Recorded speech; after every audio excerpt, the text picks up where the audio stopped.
There's one thing you should never do in difficult conversation: respond from emotion. Doesn't mean that I don't want you to have emotions. In fact, difficult conversations bring up the most emotion.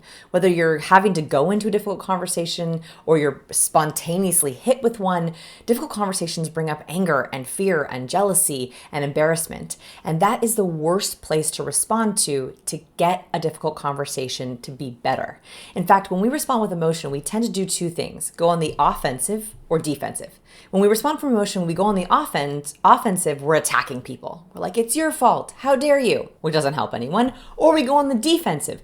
It's not me, I didn't do it, I don't know what you're talking about, which also might not be true. So the very first thing I want you to think about before we talk about all the strategies for difficult conversation is, if you feel too emotional to have a calm and collected conversation, you wait. You say, you know what?